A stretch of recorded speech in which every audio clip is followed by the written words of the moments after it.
Acting కానీ అంతా కూడా ఆసం. సెకండ్ పార్ట్ కోసం వెయిట్ చేయాలి. అర్థం కదా. CG work excellent. సినిమా చాలా బాగుంది. జై జనసేన. మొన్నటి వరకు ఆషాఢ మాసం బోనాలు అమ్మవారు జరిగినాయి. ఈరోజు అమావాస్య నుంచి పవన్ కళ్యాణ్ గారి అయ్యవారి బోనాలు జాతర జరుగుతుంది. జై జనసేన. చాలా బాగుంది, చాలా బాగుంది. అసలు ఎక్స్పెక్ట్ చేసిన దానికంటే గబ్బర్ సింగ్ ఇప్పుడు వరకు పవన్ కళ్యాణ్ మీద బెస్ట్ అనుకున్నాం, కానీ రికార్డ్స్ ఆర్ఆర్ కాదండి. ప్రతి సీను పవన్ కళ్యాణ్ గారు ఆల్మోస్ట్ 95% అన్ని ఫ్రేమ్స్లో ఉంటారు. ఉన్న ప్రతి సీను అసలు ఐ ఫేస్ట్ యాక్టింగ్ కానీ అంటే ఇప్పుడు వరకు ఆయన మనసు పెట్టి తీసారా లేదా అనిపిస్తుంది. ఎంత పెట్టి మనసు పెట్టి తీసారా, బ్లడ్ స్వెట్ అన్నీ పెట్టి తీసిన సినిమా ఎలా ఉందంటే every frame rich, high voltage and high voltage. అంటే రికార్డ్స్ ప్రతి సినిమా ముందు అందరూ రికార్డ్స్ ప్రతి హీరో చెప్తారు. ఇప్పుడు మేము చెప్పం, మీరు చూస్తారు. అసలు తీరిందంటారా? తీరడం కాదు, డిఫరెంట్ ఎక్స్పీరియన్స్. అంటే రెగ్యులర్ సినిమాకి అలానే మాట్లాడాలి.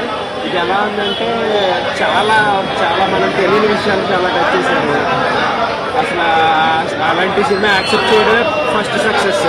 దాని తోడు ఈ పవన్ కళ్యాణ్ గారు పెట్టిన ఇవి ఇచ్చిన ఎవ్రీ మినిట్కి వర్క్, స్క్రీన్ కనెక్షన్ కానీ ఏదైనా వర్క్. సినిమా అయితే మాత్రం నెక్స్ట్ లెవెల్ ఉందండి. అసలు అలా టైం తెలియడం కానీ అసలు ఏం చేస్తున్నామా అంటే ఒక విజువల్ వండర్ అనమాట. సెకండ్ పార్ట్ కి క్యూరియాసిటీ పెరిగిందా అంటే అసలు ఇంకొక 1 hour ఇప్పుడు కూర్చోబెట్టిన సినిమా అలాగే చూస్తుంటారండి. అంటే క్యూరియాసిటీ అంటే అంటే చాలా మంది డైరెక్టర్లు చెప్తుంటారు కదా, ఎవ్రీ 15 minutes హై ఉంటుంది. అలాగే దీనికి కూడా చెప్పారు. నేను నమ్మలేదు, కానీ నిజంగా అలా ఉంది. ఎవ్రీ 15 minutes బ్లాస్ట్ అంటే బ్లాస్ట్. ఎవరో అందరూ అంతకుముందు చిన్న ఫన్నీ సినిమాలకి రియాక్ట్ అయ్యో అని అందరూ అయ్యి అలా ఓపెన్ చేసి తీసుకుంటారు సినిమా. ఇది రెగ్యులర్ సినిమా ఫార్ములాస్ చాలా డిఫరెంట్గా ఉంటుంది. కొత్త ఎక్స్పీరియన్స్ అయితే ఖచ్చితంగా వస్తుంది. Thank you. సినిమా బాగుంది. సినిమాలో మెయిన్ పాయింట్ ఏంటంటే కృష్ణార్ గురించి కూడా ఇచ్చింది. ఎక్స్టెండెడ్ తనకు ఒక రెస్పెక్ట్ ఇచ్చారు. అది ఒకటి బాగుంది. సినిమా గురించి బాగుంది. ఒక బాహుబలి లాగా క్లైమాక్స్ అలానే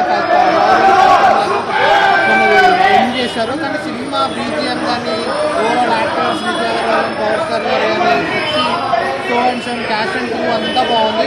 ప్రొడక్షన్ వాళ్ళు బాగున్నాయి. ఏం రత్నం గారికి ఏం బాగలేదు. సినిమా పక్క అవుతుంది. సెకండ్ పార్ట్ గురించి హీరోని న్యాయం చేశారని హీరోని సార్ ఫ్యామిలీ అసలు బీజిఎం అసలు ఎవరు ఎక్స్పెక్ట్ చేయలేదు సార్. నిజం చెప్పాలంటే రాజమౌళి గారి మూవీ కంటే ఈ మూవీకి బీజిఎం బాగా ఇచ్చారు.